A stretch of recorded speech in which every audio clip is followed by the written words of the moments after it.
Hai guys, sedikit bercerita ya tentang pengalaman. Kan ada yang request, Teteh hamilnya anak keberapa? Nah, ini saya hamil anak yang ketiga.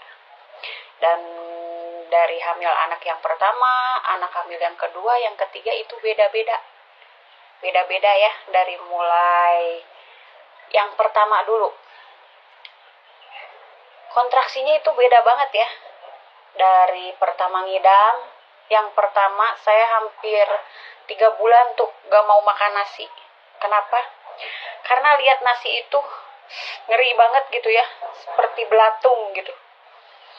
Dari biasanya saya suka bakso gitu kan, mie bakso gitu. Kalau ada tukang bakso yang lewat depan rumah, itu jarak 5 meter tuh udah kerasa baunya. Sampai saya muntah. Saya hamil sama anak pertama tuh kayak gitu. Udah gak tahan.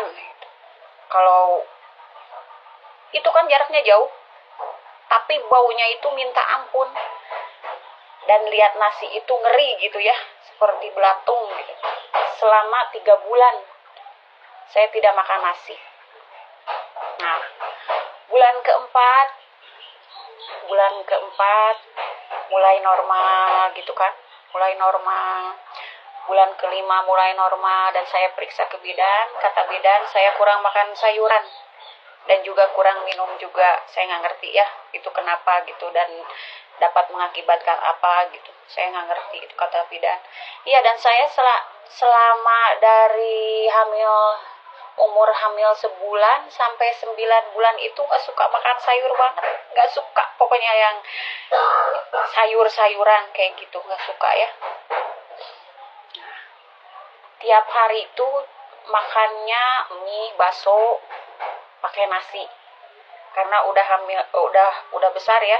Kalau 5 bulan mah udah mulai normal lagi. Tapi saya nggak suka makan sayur. Bulan kelima, bulan keenam, sampai 9 bulan berturut-turut makannya itu aja terus. Nah, minumnya nggak air putih. Justru minumnya seperti minuman yang ada di warung-warung gitu ya. Seperti pop es gitu. Kan itu kata bidan apalagi kalau udah hamil besar nggak boleh. Nggak boleh minum minuman dingin ya yang seperti itu. Nggak boleh. Justru saya tiap hari gitu-gitu aja. Nah, setelah itu